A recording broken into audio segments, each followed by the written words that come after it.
तो दोस्तों एक बहुत ही बड़ी खबर निकल कर आई है जो कि भारत के पॉइंट ऑफ व्यू से कई मायनों में बहुत अच्छी है।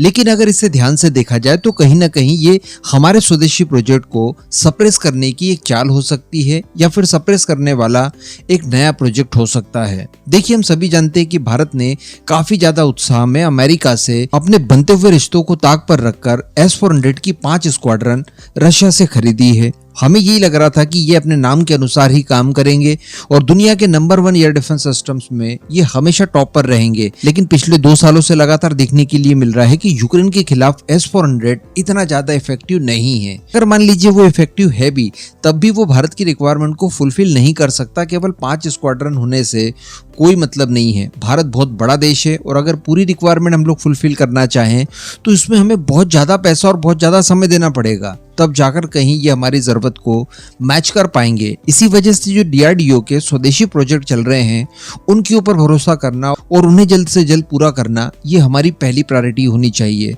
हम सभी जानते हैं कि DRDO द्वारा प्रोजेक्ट कुशा के ऊपर काम किया जा रहा है, जहां पर 150 किलोमीटर से लेकर 350 किलोमीटर तक की इंटरसेप्टर मिसाइलें तैयार की जा रही है, जो कि स्वदेशी वर्जन वाला S-400 होगा। और उसको लेकर 19-20 जून को ही खबर निकल कर आई थी कि इसके ऊपर काम न केवल काफी तेजी से चल रहा है बल्कि काफी कॉन्शियसनेस के साथ इस प्रोजेक्ट को आगे बढ़ाया जा रहा है, चूंकि हमारे लिए काफी इंपॉर्टेंट है। टू फ्रंट वॉर हमारे सामने कभी भी आ सकता है।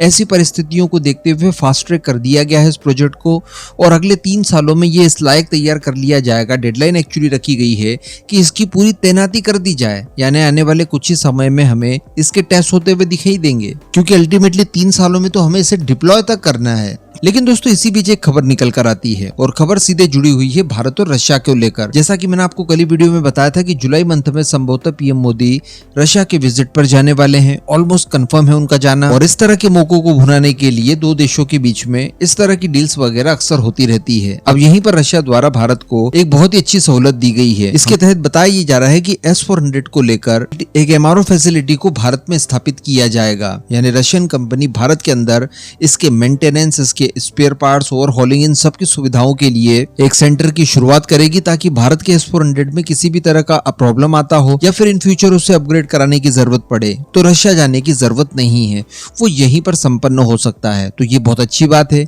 इसके साथ साथ बताया जा रहा है कि कई सारी चीजों की टेक्नोलॉजी भी भारत के साथ साझा की जाएगी और एक ज्वाइंट वेंचर तैयार किया जाएगा भारत के अंदर, जिसके तहत S-400 के कई सारे कलपुर्जे और इम्पोर्टेंट पार्ट्स वगैरह भी अब भारत में बनने शुरू होंगे। तो अल्टीमेटली ये भारत का एक तरह से ड्रीम था कुछ सालों पहले कि विदेशी हथियार जो कि हम लोग बड़े स्केल पर इस्तेमाल करते हैं, उनकी मैन्युफैक्चरिंग और उनसे संबंधित पार्ट्स वगैरह, मेंटेनेंस वगैरह की सुविधा भारत के अंदर ही हो। वो चीज कहीं ना कहीं यहाँ पर पूरी होते हुए दिखाई दे रही है। अगर इनके पार्ट्स वगैरह भारत के अंदर बनेंगे तो एक इकोसिस्टम डेवलप होगा और इन फ्यूचर डेफिनेटली इसकी जो इंटरसेप्टर मिसाइलें हैं S-400 की स्पेशली, वो सारी चीजें भी और उनमें लगने वाले स्पेयर पार्ट्स भी भारत में आसानी से बनाए जा सकेंगे। और इस ज्वाइंट वेंचर को भी ज्यादा देर नहीं किया जाएगा, बल्कि आने वाले 3 सालों का ही समय इसके लिए भी रखा गया है। तो वर्ष 2027 से 28 के बीच में ये भारत के अंदर प्रारंभ भी हो जाएगा। ये वही डेडलाइन होगी जब प्रोजेक्ट कुशा बनकर तैयार होगा। तो एक तरह से तो ये कहा जा सकता है कि भारत के S-400 इन फ्यूचर काफी लंबे समय तक सर्विस दे पाएंगे, ग्राउंडेड नहीं हो पाएंगे, क्योंकि सभी जरूरत की चीजें भारत में ही बनेगी और कई सारी टेक्नोलॉजी आएगी वो अलग। और ऐसी परिस्थिति भी आ सकती है कि फुल स्केल पर इनका प्रोडक्शन भारत में ही किया जाए। इवन मामला वही है कि S-400 को बड़े स्केल पर मास प्रोडक्शन के लिए भारत में शुरू किया जाए, लेकिन डायरेक्टली अमेरिका के प्रेशर को देखते हुए ये सब चीजें संभव नहीं थी। इस वजह से शुरुआत छोटे मोटे स्पेयर पार्ट्स और मेंटेनेंस से शुरू की गई है। इन फ्यूचर बहुत ही जल्दी हमें खबर देखने के लिए, सुनने के लिए मिल जाएगी कि S-400 को भारत में ही बड़े स्केल पर बनाया जाएगा।